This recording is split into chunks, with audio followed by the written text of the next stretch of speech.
Assalamualaikum warahmatullahi wabarakatuh. Halo semuanya, perkenalkan nama aku Pianeka Setiawan dengan NIM 530142240. Di sini saya akan memberikan penjelasan mengenai tutorial uji regresi linear sederhana menggunakan aplikasi SPSS. Oke, langsung aja selanjutnya.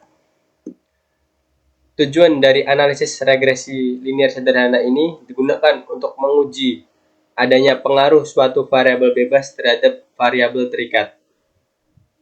Jadi tujuan dari analisis regresi linear ini itu kita menguji adanya pengaruh dari variabel bebas terhadap variabel terkait. Nah, syarat dari uji regresi linear sederhana ini adalah valid dan reliable dan juga normal serta linear. Yang selanjutnya, dasar dari pengambilan keputusan, yaitu pengambilan keputusan dalam uji regresi linear sederhana dapat mengacu pada dua hal, yakni membandingkan nilai signifikan dengan nilai probabilitas yang biasanya itu standarnya itu 0,05. Jika nilai signifikan kurang dari 0,05, artinya variabel X berpengaruh terhadap variabel Y. Dan jika nilai signifikasi lebih dari 0,05, itu artinya variabel X tidak terpengaruh terhadap variabel Y. Yang selanjutnya ada membandingkan nilai T hitung dengan T tabel. Jika nilai T hitung lebih dari T tabel, artinya variabel X berpengaruh terhadap variabel Y. Dan sebaliknya, jika T hitung kurang dari T tabel, itu artinya variabel X tidak terpengaruh terhadap variabel Y. Oke, kita langsung coba di SPSS. Oke, yang pertama-tama teman-teman perlu mencari data dulu ya. Di sini saya sudah punya data, yaitu jumlah konsumsi kalori per hari dapat mempengaruhi berat badan mahasiswa. Ini saya ambil dari salah satu jurnal. Nah, ini datanya saya masukkan ke dalam Excel. Oke, ini ada namanya, ini ada jumlah kalori per hari, dan ini ada berat badan. Nah, data ini akan kita kelola dan kita masukkan ke dalam SPSS. Kita buka SPSS ya dulu. Kita tunggu sebentar.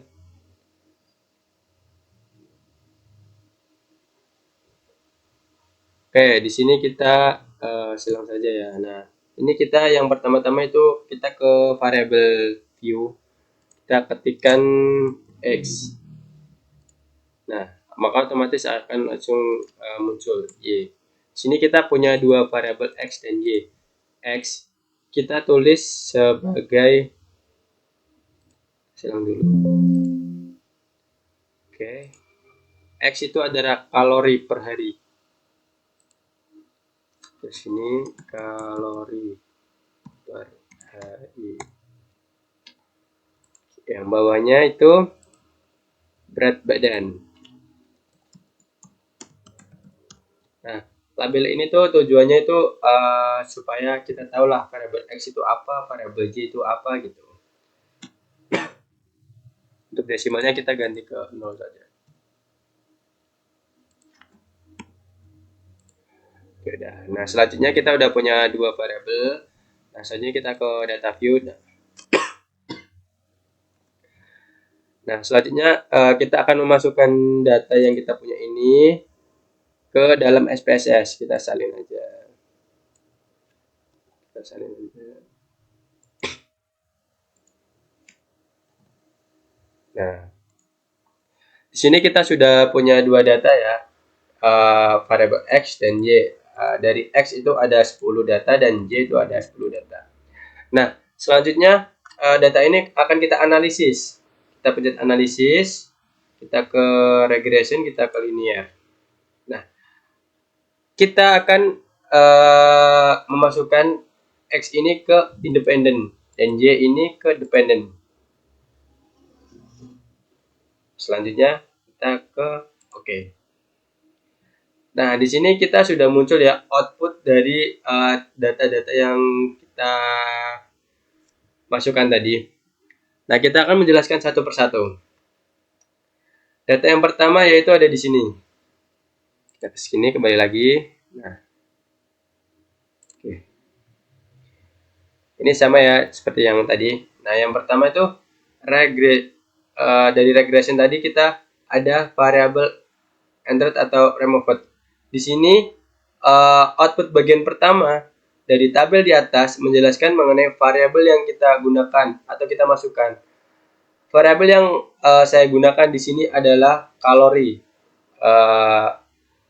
per hari sebagai variabel independen di sini ya, independen, dan juga variabel dependennya itu kita gunakan berat badan. Nah, metode yang kita gunakan yaitu adalah enter.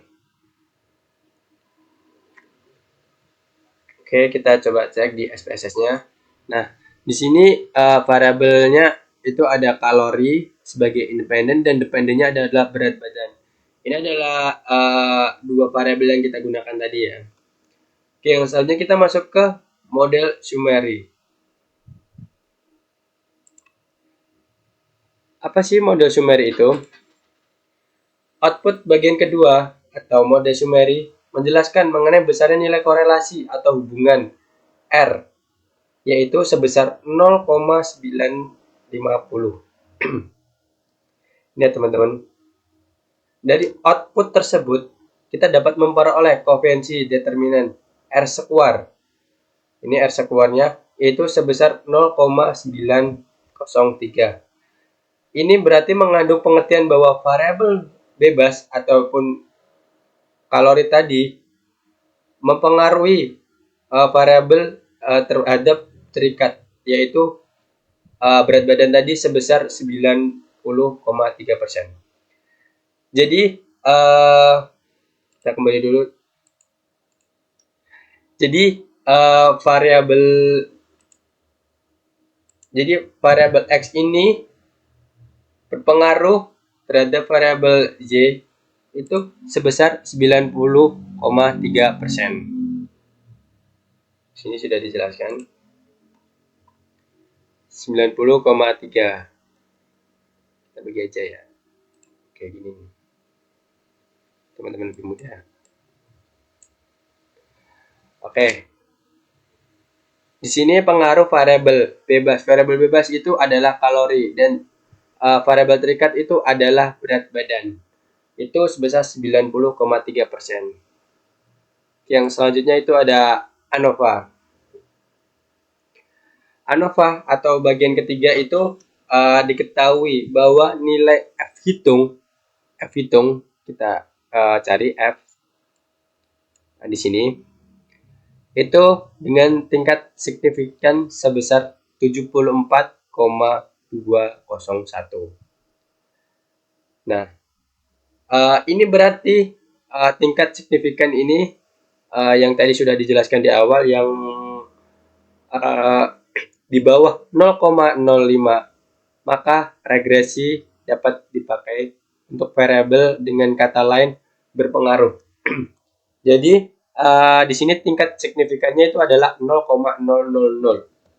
Ini lebih kecil daripada 0,05, yang berarti variabel X berpengaruh terhadap variabel Y. Karena hasil dari signifikan ini lebih kecil daripada hasil dari nilai probabilitas tadi di awal. Nilai signifikan di bawah 0,5 artinya berpengaruh terhadap variabel Y. Ya teman-teman. Yang selanjutnya itu ada, yang terakhir ada koefisien tes.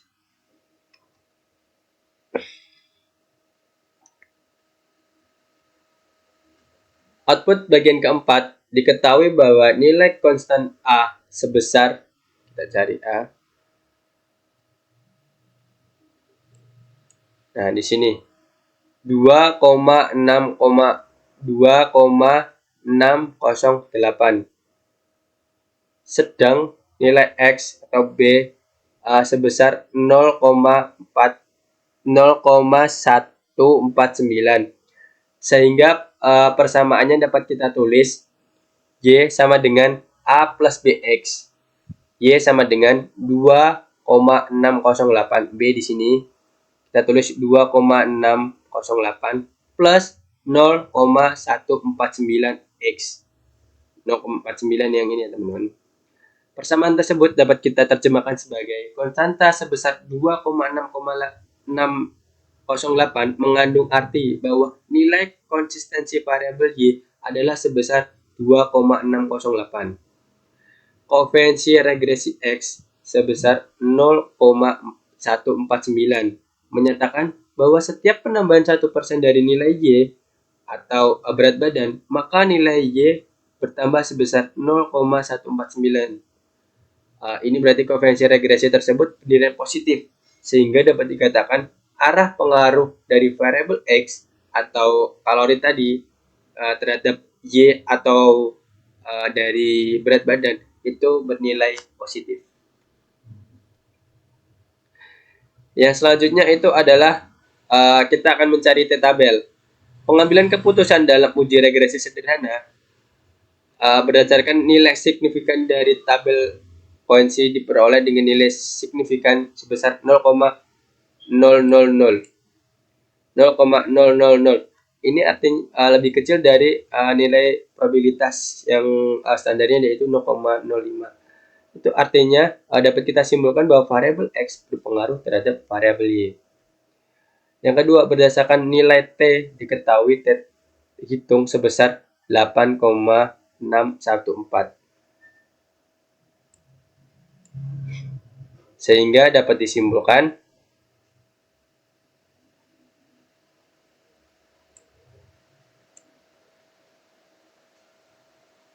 di sini ini dari T tabelnya itu 8,614.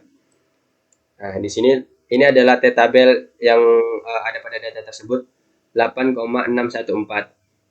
Nah, kita akan mencari dari T tabelnya. T tabel yaitu rumusnya adalah A bagi 2 titik koma N kurangi K kurangi 1. A itu adalah 0,05. Itu yang paling standar. Itu adalah nilai koefisiensi. Itu dibagi 2. Titik koma 10. 10 itu variabel yang kita gunakan. Tadi kan kita menggunakan 10 data. Dikurangin K itu variabel bebas. Terus dikurangin 1. Sama dengan 0,025 titik koma 8. Nah, kita akan mencari T tabel ini pada data ini. Nah, di sini T tabel tadi kan T tabel 0,025 pada 8. Berarti 2,306. Ini adalah T tabel yang kita peroleh. 2,308. Ini artinya T hitung lebih besar daripada T tabel. Kita cari dulu ke atas. Nah, jika nilai T hitung lebih dari T tabel, artinya variabel X berpengaruh terhadap variabel Y. Nah, kita di sini sudah dibuktikan bahwa nilai T hitung yang kita miliki sebesar 8,614 itu lebih besar daripada T tabel yang kita punya yaitu sebesar 2,308. Nah, teman-teman juga dapat mencari 8 ini juga dari sini. Nah, di sini juga dari tabel juga sudah dijelaskan angka 8 ini adalah dari tabel yang kita miliki gitu. Teman-teman bisa langsung mencarinya menggunakan tadi rumus bagi 2 ini T tabel dari 0,025 pada baris 8. Kita dapat memerah sebesar 2,6306.